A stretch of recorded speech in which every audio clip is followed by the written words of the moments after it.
It started with an invitation that shouldn't have been mine.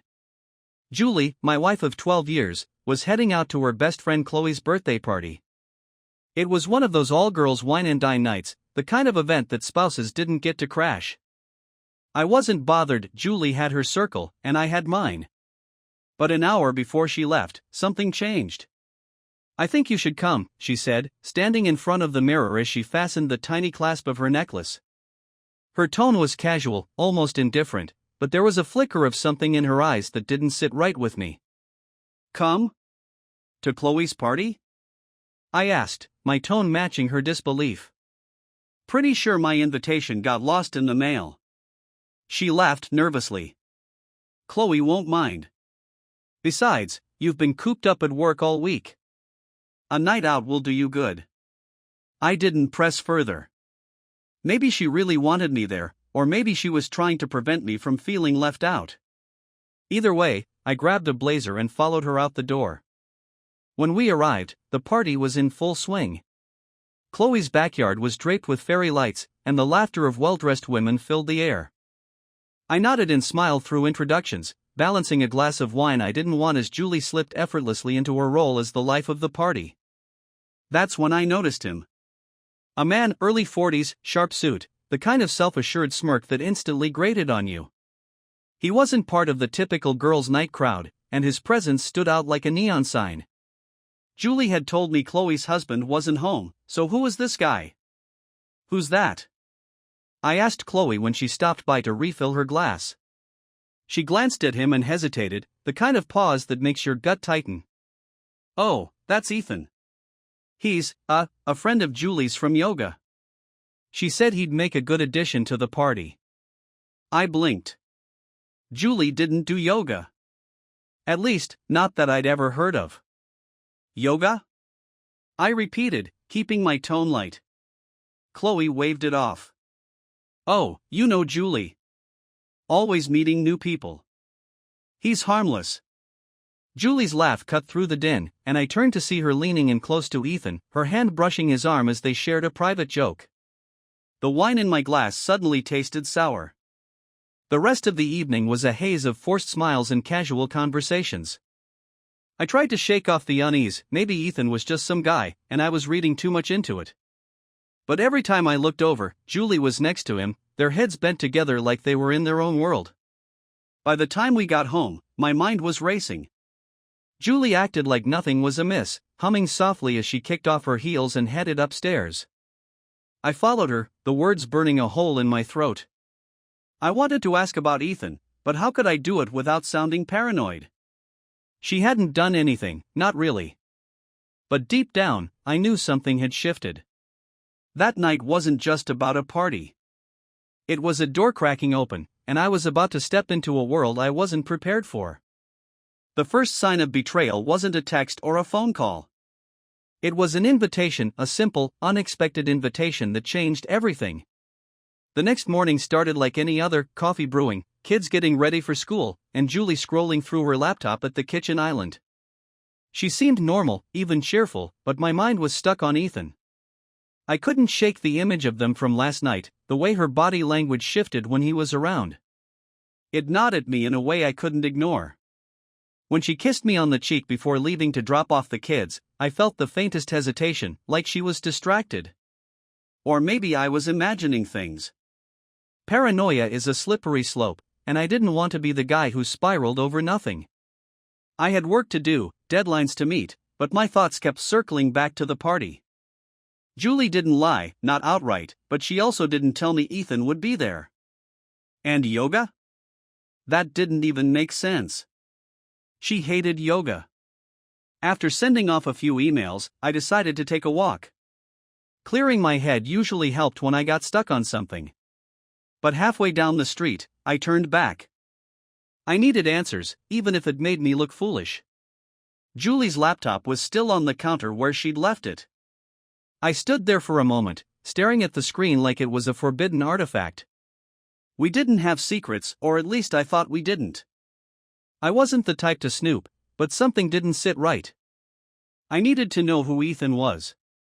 Her browser was open to an online shopping site, a harmless page full of throw pillows and lamps. I moved the cursor to the search bar and typed Ethan. Nothing. Then I opened her email.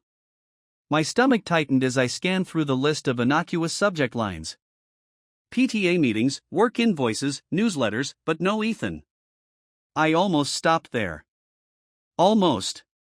But then I remembered something, a detail I'd filed away without realizing it. At the party, Julie had taken a picture with Chloe and Ethan, one of those playful, candid shots she loved posting on social media. I opened Instagram on her laptop and went to her account. Nothing unusual stood out, just pictures of the kids, our last vacation, and a few shots of her latest home projects. But the photo from last night wasn't there. Curious, I clicked on her close friends list, a feature she used for posts she didn't want to share with everyone. And there it was. The picture of her, Chloe, and Ethan, captioned, "Such a fun night with my favorites." My chest tightened. Favorites? Since when was Ethan one of her favorites? Then I noticed something else. A comment from Ethan, "Always a great time with you, Julie. Let's do it again soon." I stared at the screen, feeling like the floor had been pulled out from under me. The words weren't overtly flirty, but they were too familiar. Too intentional. That's when I noticed the notification at the top of her screen, a new message. It was from Chloe. Did Ethan make it home okay? I didn't think, I just clicked on it. Julie's reply popped up immediately. "Yeah, he texted me when he got in. Thanks again for helping with everything last night. It was perfect." My mind raced. Texted her? Why was Ethan texting my wife? And what did she mean by helping with everything? The notification for a new message appeared again. Another one from Chloe, "I'm glad he came. You two looked great together, it's good to see you happy." I closed the laptop so fast it nearly slid off the counter. My hands were shaking, my breath shallow. Chloe's words played over and over in my head, "You two looked great together. It's good to see you happy." I couldn't process it all at once. The picture, the texts, the comment from Ethan individually, none of it was damning. But together, it painted a picture I couldn't ignore. Julie came back from dropping off the kids an hour later, her keys jingling as she walked through the door. She looked surprised to see me standing in the kitchen, staring at the laptop like it held the secrets of the universe. "What are you doing home?" she asked, her tone light but cautious. "Forgot something," I said, forcing a casual tone. She glanced at the laptop, then back at me. "Everything okay?" "Yeah," I said quickly, too quickly. "Just catching up on emails." She didn't press, but I could tell she knew something was off. I wasn't acting like myself, and she was perceptive enough to notice. The rest of the day passed in a blur. I went through the motions at work, barely absorbing anything. When I got home that evening, Julie was in the living room, her legs curled up on the couch as she scrolled through her phone.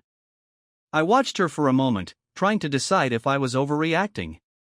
She looked so normal, so Julie. The woman I'd shared a life with for over a decade. But the seeds of doubt had already taken root, and there was no going back. I sat down across from her, forcing myself to stay calm. "How was your day?" I asked, keeping my tone light. "Busy," she said, setting her phone down. "I had a meeting with a new client this afternoon. They want me to redesign their whole website, so that'll be fun." I nodded, my heart pounding. "And Ethan? He had fun last night?" Her expression didn't change, but there was the briefest pause before she answered. "I guess so." "Why?" "Just curious. I didn't know he was coming." She shrugged. "Chloe invited him. She thought he'd fit in with the group." "Chloe said he's a friend of yours." "Kind of. We've run into each other a few times at the gym." I didn't respond, and the silence stretched between us. She shifted uncomfortably, her fingers fidgeting with the hem of her shirt. "Why are you asking about Ethan?" she finally said. "No reason," I lied. She studied me for a moment, her eyes searching mine. Then she smiled, but it didn't reach her eyes. "Don't tell me you're jealous," she said lightly, as if the idea were absurd. I forced a laugh. Of course not. Just curious, that's all. She leaned back against the couch, her posture relaxing. But I wasn't relaxed. Not even close. Because deep down, I knew. I didn't have concrete proof yet, but I had something better: intuition. That gut feeling that tells you when something's wrong, even if you don't want to believe it. And as I sat there, pretending everything was fine, I realized one thing: I wasn't going to let this go. I decided to wait. Jumping in without knowing the full story felt reckless, and I wasn't going to let my emotions run the show. I wanted clarity, not just for myself but for what came next. That night, as Julie brushed her teeth and hummed softly in the bathroom, I lay in bed staring at the ceiling, planning my approach. She climbed in beside me, gave me the usual goodnight kiss, and turned over to sleep, while I stayed awake, running every possibility through my mind. The next morning, I got up early, long before Julie or the kids. I needed a clear head, and the only way to get that was to focus on facts. Her laptop was no longer an option. She'd started closing it before leaving the room. Her phone would be the key, but she kept it on her almost constantly. By late afternoon, I got my chance. Julie was in the shower, and her phone sat charging on the kitchen counter. I stood there, staring at it, debating whether to cross that line. I wasn't proud of what I was about to do, but I needed answers. Unlocking it was easier than I expected. She hadn't changed her passcode. I started with her messages, scrolling quickly to find Ethan. There wasn't much, just a handful of texts that seemed innocent enough. But something about their tone felt off. It was too polished, like she was careful to keep everything surface level. Then I noticed a pattern. Each text was sent hours after midnight, always short, always vague. That was fun. Made my day. We'll see. It didn't scream infidelity, but it whispered something was going on. The more I looked, the more suspicious I became.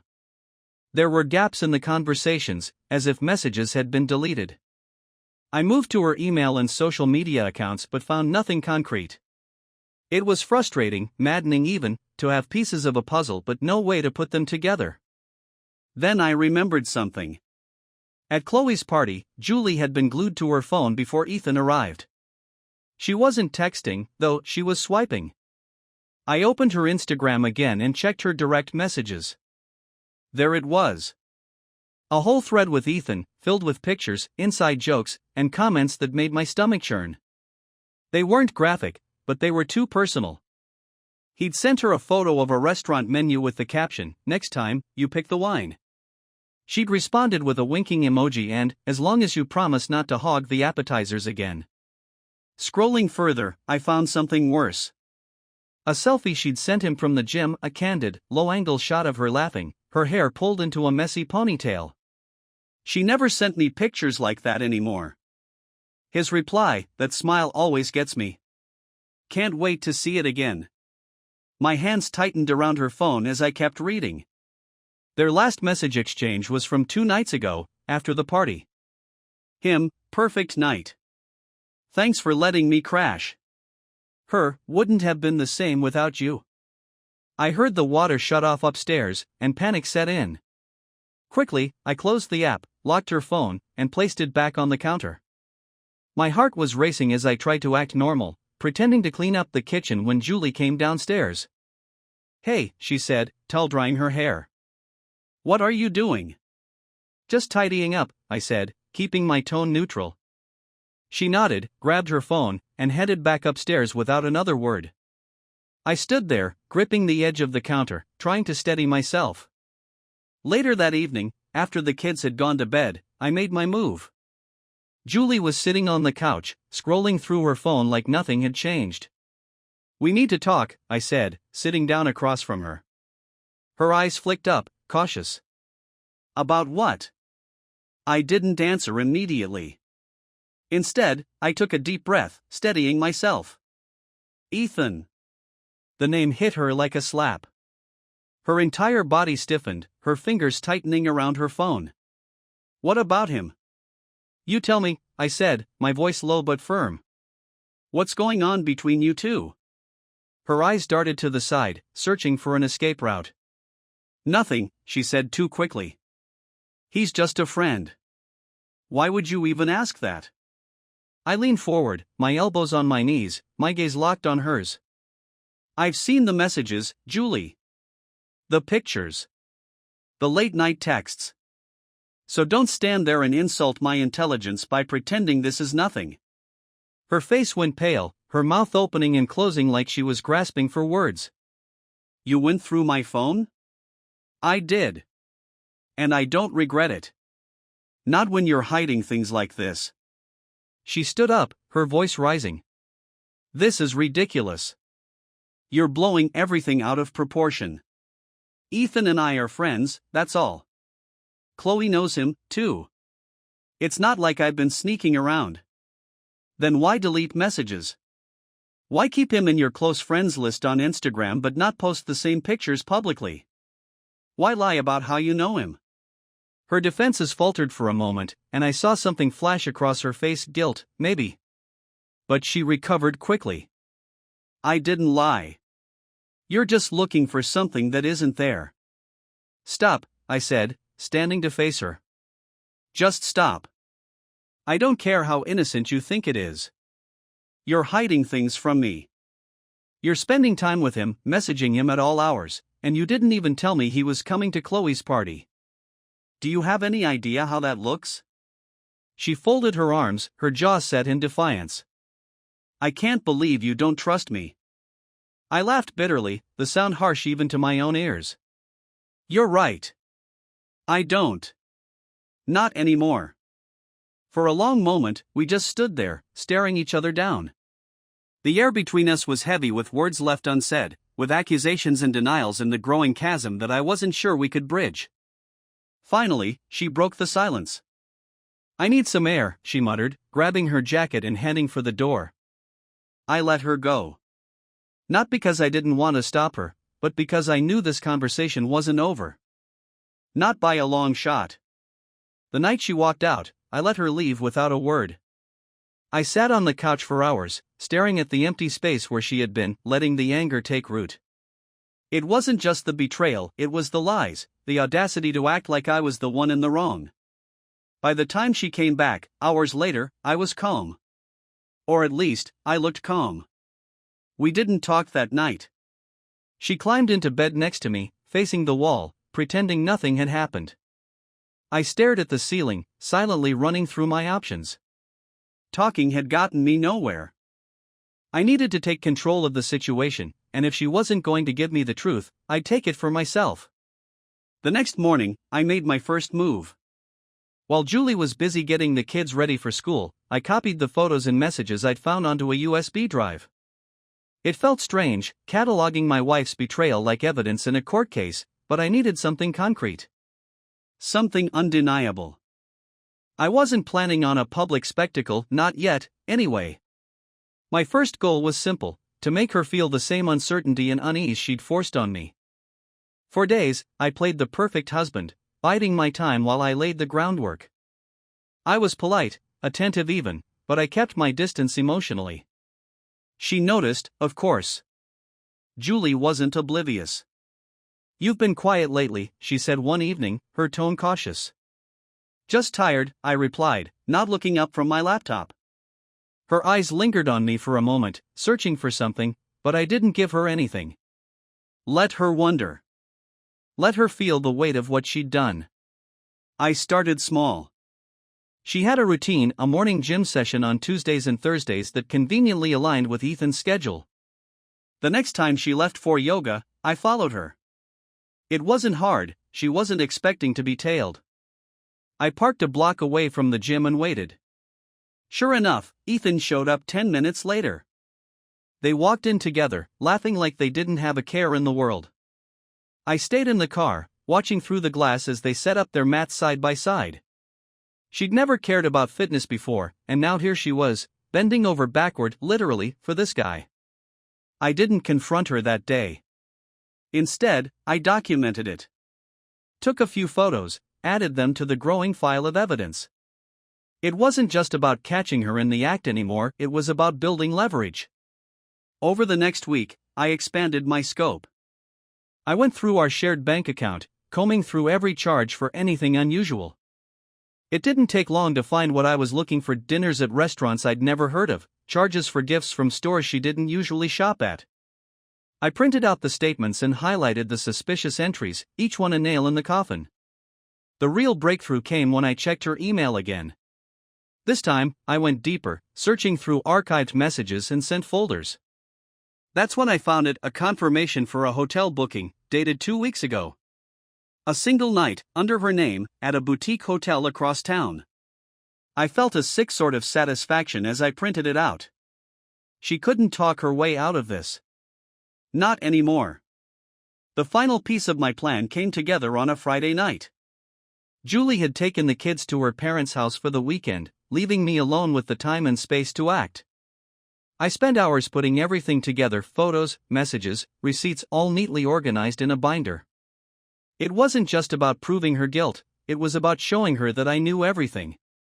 On Saturday morning, I sent Ethan a message from a burner email account. I kept it short and direct. Stay away from Julie. This is your only warning. By the time Julie came home on Sunday, I was ready. She walked through the door with her usual breezy confidence, but it faltered when she saw me sitting at the dining table, the binder in front of me. "We need to talk," I said, my tone flat. She froze, her eyes flicking to the binder. "What's this?" "Sit down," I said, ignoring her question. Reluctantly, she sat across from me. I slid the binder across the table and watched as she opened it. Her face went pale as she flipped through the pages, her hands trembling slightly. "You went through my things," she said, her voice barely above a whisper. "I did," I said bluntly. "And I'm not sorry. Do you have anything to say for yourself?" She looked up at me, tears brimming in her eyes. "It's not what it looks like." I laughed, the sound harsh and bitter. "That's the best you can do?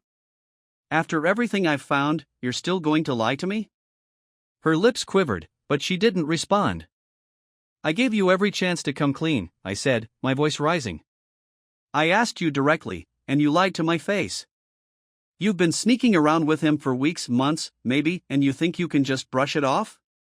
"It wasn't like that," she said finally, her voice shaking. Nothing happened." "Don't insult me, Julie," I snapped. "You expect me to believe you booked a hotel room for nothing? That you've been texting him late at night, meeting him at the gym, for nothing?" She buried her face in her hands, sobbing. "I'm sorry," she choked out. "I didn't mean for it to get this far." I leaned back in my chair, crossing my arms. "Too late for that. You made your choices, Julie. Now you'll have to live with the consequences." She looked up at me, her face streaked with tears. "What do you want me to do?" "First," I said, "you're going to tell me everything.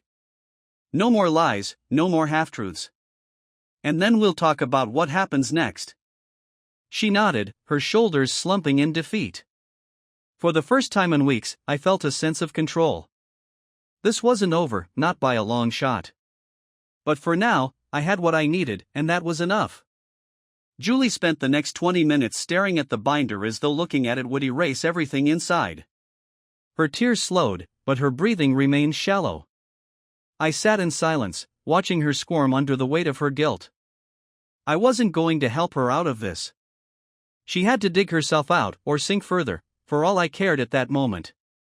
Finally, she broke the silence. "Okay," she said, her voice cracking. "You're right. I should have told you the truth." I didn't respond. She glanced up at me, her face streaked with dried tears. "But it's not what you think. Ethan and we never slept together." I leaned forward, resting my elbows on the table. "Then tell me what it is, Julie. Spell it out for me."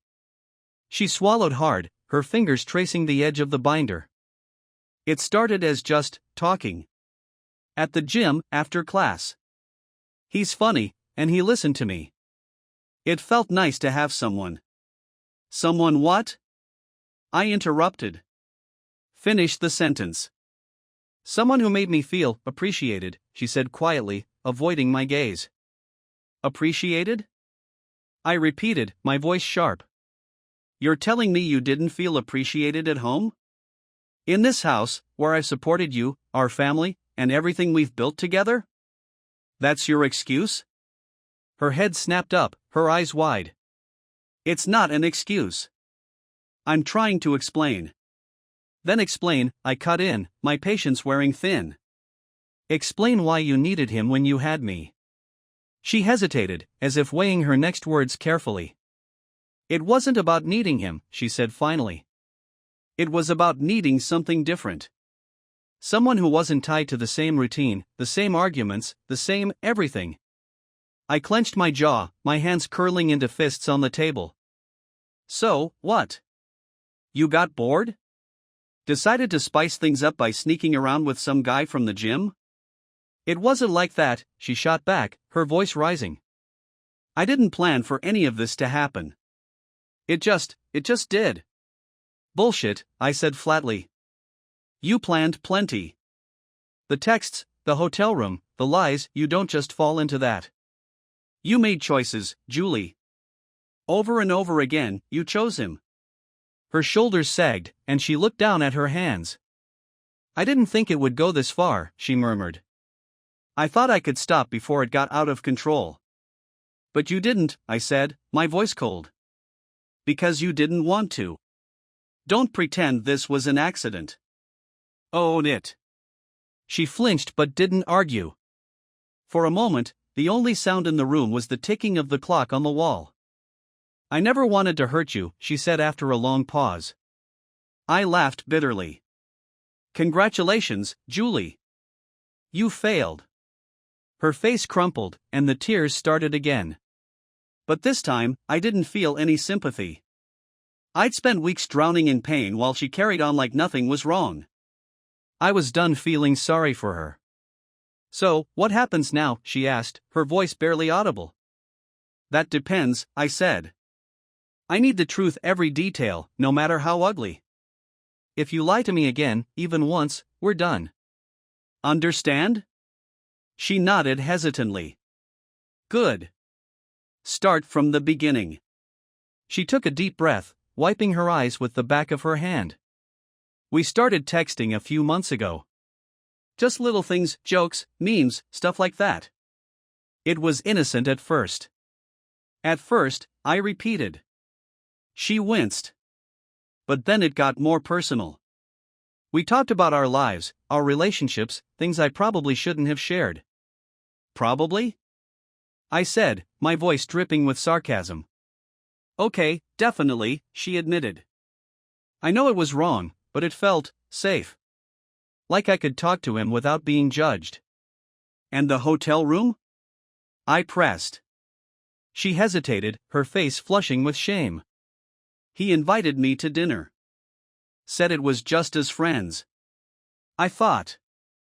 I don't know what I thought. I went, and afterward, he asked if I wanted to keep talking somewhere private. I knew it was a bad idea, but you went anyway, I finished for her. She nodded, her eyes brimming with tears again. Nothing happened. We talked for a while, and then I left. I swear. I leaned back in my chair, studying her. I didn't know if I believed her, and honestly, it didn't matter.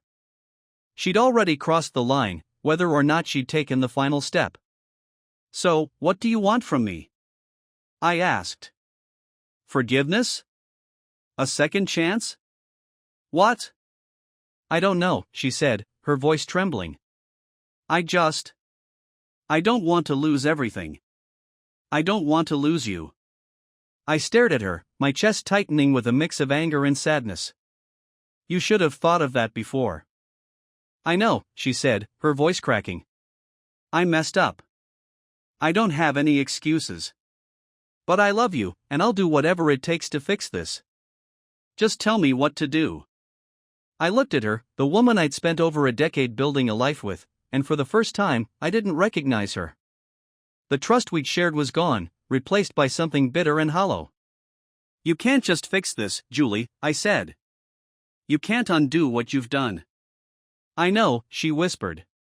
But I can try. Please, let me try. I stood up, pushing my chair back with more force than necessary. I need time to think, I said.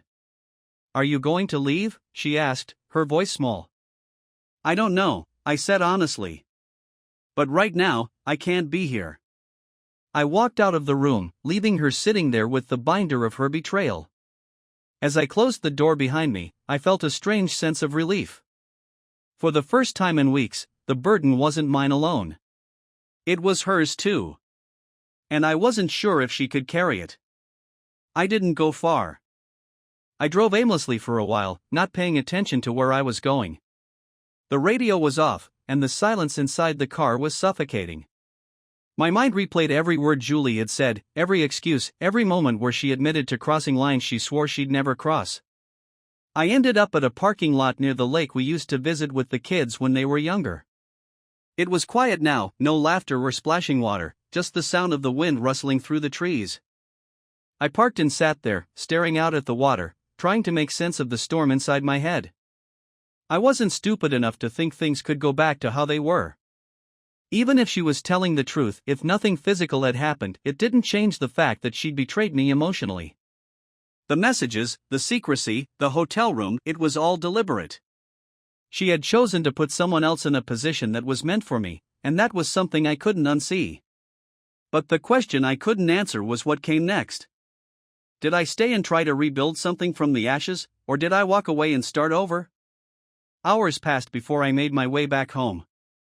The house was dark when I pulled into the driveway, except for the faint glow of the living room light. Julie was sitting on the couch, the binder still on the table in front of her. She didn't look up when I walked in, and I could tell she'd been crying. I dropped my keys on the counter and stood there for a moment, watching her. Finally, she spoke. Are you going to leave? Her voice was hoarse, like she'd been screaming into a void all night. I haven't decided, I said, my tone flat. She nodded, her hands fidgeting in her lap. I know I've ruined everything. I know you probably hate me right now. But if there's any part of you that still wants this, still wants us, I'll do whatever it takes. I sat down across from her, keeping my distance. Do you even know what you're asking? She looked up at me, her eyes red and swollen. I'm asking for another chance.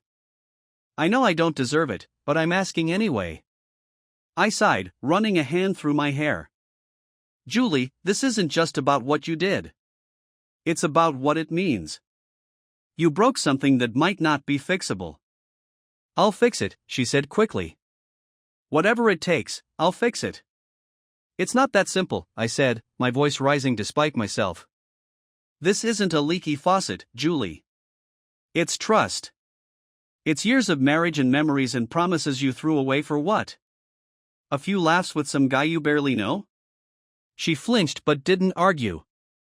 I don't even recognize you anymore, I continued, the anger spilling out. How am I supposed to trust you when you've proven you can lie to my face without blinking? I know I have to earn it back, she said softly. And I will. If you let me. I leaned back in my chair, staring up at the ceiling. Do you even know what that would look like? Do you know how hard it would be for me to look at you every day and not wonder if you're lying again? I'll do whatever you need me to, she said. Counseling, transparency, whatever it takes. I'll prove to you that this was a mistake, not a pattern. Her words hung in the air between us, heavy with desperation. Part of me wanted to believe her. Part of me wanted to grab onto the life we'd built and hold on for dear life, hoping it could somehow be salvaged. But another part of me, the part that had spent weeks drowning in suspicion and heartbreak, wasn't sure it was worth the risk. I'll think about it, I said finally. Her eyes searched mine, looking for any sign of hope. Okay, she said quietly. Thank you. The days that followed were tense and awkward. Julie tried to act normal, but the cracks in our relationship were impossible to ignore. We slept in the same bed but as far apart as possible, neither of us daring to reach out. I took some time off work, using the excuse of a family emergency. I needed the space to think, to weigh my options without the distractions of daily life. I talked to a lawyer, not because I'd decided to file for divorce, but because I needed to know what my options were. The lawyer was blunt but professional. He explained the process, the potential fallout, and the steps I'd need to take if I chose to end the marriage. It was sobering to hear it laid out so clinically, but it also gave me a sense of control I hadn't felt in weeks. That night, I sat Julie down for what would be our last conversation about the matter. "I've made a decision," I said, my voice steady. She nodded, bracing herself. "I'm not ready to walk away," I continued. "But this isn't forgiveness. It's a chance, a very small chance, for you to prove you're willing to do the work to fix this." She exhaled shakily, her relief palpable. "I will. I promise. But there are rules," I said firmly. "We go to counseling. You cut all ties with Ethan, completely. No texts, no calls, no excuses. And I need full transparency, your phone, your email, everything. If I find out you've lied to me again, it's over.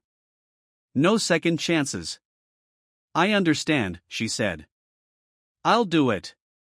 And this isn't just about you," I added. "If I feel like I can't move past this, I'll walk away. No matter how hard you try. Do you understand that?" She nodded, tears streaming down her face. "I understand." For the first time in weeks, I felt like I had control over my own life. It wasn't the ending I'd wanted, but it was the one I could live with, for now. As I lay in bed that night, staring at the ceiling, I realized something. This wasn't about saving our marriage, it was about saving myself. Whether we made it through or not, I knew one thing for sure: I wasn't the same man I'd been before all this. And maybe that wasn't such a bad thing.